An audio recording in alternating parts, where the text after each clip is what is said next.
म्हणजे मगाशी आपण जेव्हा बोलत होतो तर तेव्हा तुम्ही म्हणालात की काही जण ट्रेकिंगला जायचे आणि आम्ही त्यांची मजा घ्यायचो कारण तेव्हा ते फिटनेसचं तेवढं उमगलेलं नव्हतं तेवढं महत्व. तर ते जरा स्टोरी सांगा ना. आणि मग ती पैज आणि मग कसं ते सगळं झालं.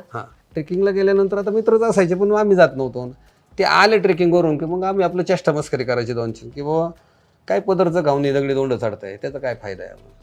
आता त्यांना ते काय आम्ही हे व्हाय ना नाही का आम्ही जाय ना त्यांच्याच्याने. मग त्यांनी सचिन दादा तुपयांना सांगितलं की बाबा हे अशी नावं ठेवते ती दोघं तिघं नावं ठेवतात का. मग म्हणले उद्या येतो न्यायला घरी. मग आम्ही 3-4 जोडीदारांना आम्हाला पाठ 4 वाजताच न्यायला आले हे. आणि ह्यांच्या पुढं चालत नाही काय. ते तुम्हाला 4 वाजता घ्यायला आले. हो. आणि तुम्हाला ट्रेकिंगला नेलं. ट्रेकिंगला नेलं. काय झालं तिथं. ट्रेकिंगला नेल्यानंतर 100-200 मीटर चाललो असं फक्त थोडंसं चाललं. मीटर असं ट्रेकिंगला. तर तिथून पुढं म्हणजे हेच व्हाय ना म्हणजे जाईनच वजन 97 पायच एकदम असे दगडगत झाले एकदम टाईट. आणि माझ्याबरोबर एक अजून जोडी होते नवले म्हणून. तर ते आणि मी एकसारखंच. बाकीचे गेले आम्हाला सोडून पुढं. आम्ही तिथंच बसलो. 1 तासभर बसल्यानंतर उठायचा प्रयत्न केला. उठता सुद्धा आहे ना इतके पायकडं झाले. कसं तरी एका मेरेला धरून उठलो गाडीपर्यंत आलो.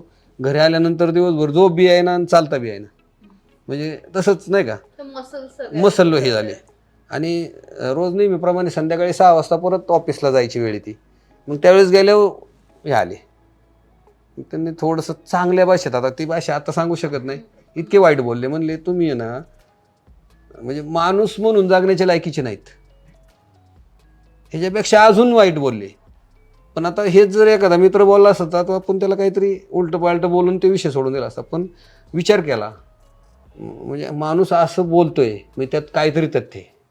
म्हणजे ते मनालाच विचार केला आम्ही आणि ठरवलं की वर्कआउट म्हणजे ट्रेकिंग करायचं. 3 महिने आम्ही आठवड्यातून 2-3 वेळा ट्रेकिंग करायचो. त्याच्यात जवळजवळ 8-10 किलो वजन कमी झालं 3 महिन्यात. कमी झालं फक्त ट्रेकिंग. कारण त्यावेळेस जिम रेन्युएशनला होती. जिमची आयडिया बी नव्हती मला. 3 महिन्यानंतर मला सांगितलं यांनी की आपले जिमचं रेन्युएशन झालेलं आहे. तुम्ही तेवढं उद्घाटनाला जा आणि उद्यापासून आपल्याला जिमला जायचे. तर काय रेन्युएशनला तर मी म्हणजे उद्घाटनाला गेलो नाही. मग ते म्हणले का गेला नाही काय. तर म्हणलं होतं मला काय आयडिया नाही त्याची एवढी त्याच्यामुळे नाही गेलो. मग दुसऱ्या दिवशी बरोबर त्याच टायमिंगला उठवायचं. त्याच टायमिंगला जिम चालू झाली. आनंद एवढा मॅडम त्यांच्याबरोबर वर्कआउट करायचा की मग कुणी काही बोललं तरी मला ट्रेस आला नाही किंवा लोकांच्या नजरा कशा असायच्या. नजरा वाईट नाही म्हणजे आपल्याकडे बघण्याचा दृष्टिकोनच करेक्ट. वजन वाढलेलं त्यात म्हणजे एज असं 50च्या जवळपास. सगळे काका म्हणत असतील. काका म्हणतात सगळे